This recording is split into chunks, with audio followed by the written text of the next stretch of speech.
Dr. David Sinclair, a biologist at Harvard Medical School. All right, well, glucose is bad for you, but not for the reason that you might think. So we have a little better understanding now of how sirtuins are turned on by fasting. We talked about two other classes of longevity genes in the first episode, mTOR and AMPK. Do you want to go really briefly through how these genes are impacted when we restrict calories, when we fast? The first one is mTOR, which stands for mammalian target of rapamycin, the drug rapamycin. We talked a little bit about it in the last episode, but let's refresh everybody's memory. This is a protein complex in the cell that registers amino acids. When you have a lot of protein, you eat a big steak, it's going to activate this mTOR protein complex that allows the cell, causes the cell to build things. It's one of the reasons eating steak allows you to build more muscle, but that's not a recipe for longevity. What we know from many animal studies, even in yeast, if you downregulate the activity of this mTOR protein complex, you get longer life. Why? Because it's activating a process called autophagy, which recycles proteins.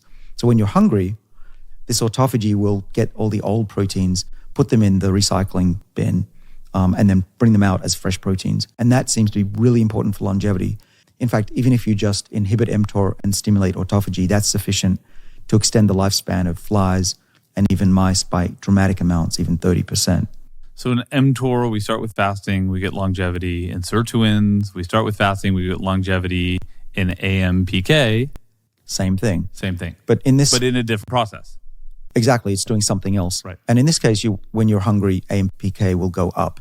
AMPK, if you're wondering, it stands for AMP activated kinase, and that's just an enzyme that responds to low energy. So when you're hungry, you'll make more of it. And one of the main things that it does is it makes more mitochondria. We lose mitochondria as we get older, and when we exercise, we get more. And this is a way of artificially stimulating that production. Season 2, Episode 5. How important are diets in keeping you biologically young? How important are diets in keeping you biologically young? Well, there have been multiple studies, but the most promising and exciting one was about women who had taken up a Mediterranean diet and had exercised regularly for 2 years. Now, the diet involved typical Mediterranean food, a little bit of wine, olive oil, and some exercise. But the thing that really grabbed our attention was that the research was coming from a cancer institute in Italy. Now, you may be wondering why a research institute focused on cancer would worry about diet. Well, it brings us to the most important revelation of this video, that most of the diseases that we think have been caused by other factors are related to aging. So how can we defend against aging? Well, science has come up with 3 main sets of defenses. The first is the defense that responds to fasting. The second is the low intake of sugar and low energy. And finally, the third is the group of genes that respond to adversity, exercise, and fasting. Now, all of this boils down to genes, as they are the building blocks of our body, and they will ultimately be the defense that your body needs. Let's talk about the first defensive gene, that is mTOR.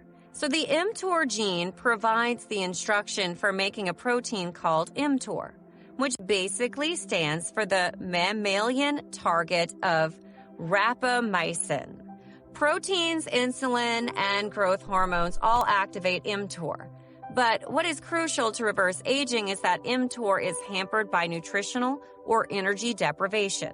Our body normally makes muscle and stores fat when mTOR is activated.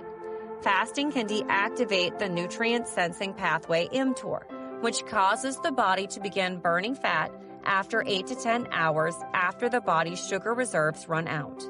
With the right nutritional direction and supervision, depending on your age and health, doing this is a crucial component of long-term health.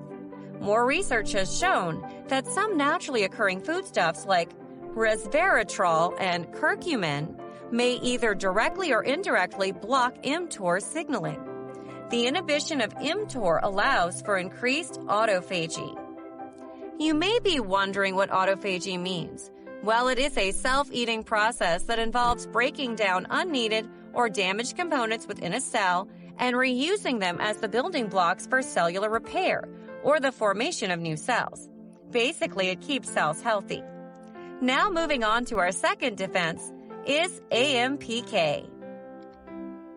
At cellular and physiological levels, AMPK, the master regulator of metabolism, restores energy balance during metabolic stress.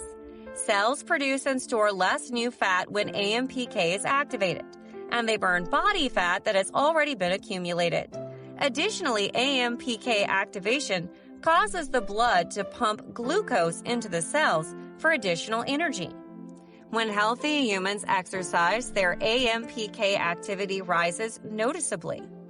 Exercise has many positive benefits that are carried out by AMPK, including the insulin sensitizing effects that lower your blood sugar so you have the energy to carry out biological tasks. Foods like blueberries, grapefruit, green tea, and even chili peppers can also activate AMPK. Additionally, any elements of the conventional Mediterranean diet, especially olive oil, resveratrol from red wine, and omega-3 fatty acids, activate AMPK. There is also an artificial way to raise levels of AMPK in your body, and it was found by Dr. David Sinclair. He found an NMN supplement that increased NAD levels and greatly increased the activity of the AMPK.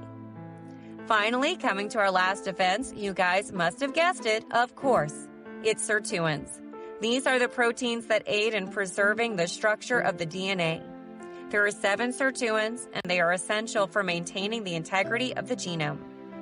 They assist in both DNA maintenance and DNA damage repair. Akin to AMPK, sirtuins are activated by activity, nutrition, and intermittent fasting. Foods like kale, dark chocolate, 85% cocoa, green tea, celery, red wine, and strawberries, as well as vitamins like olive oil and resveratrol.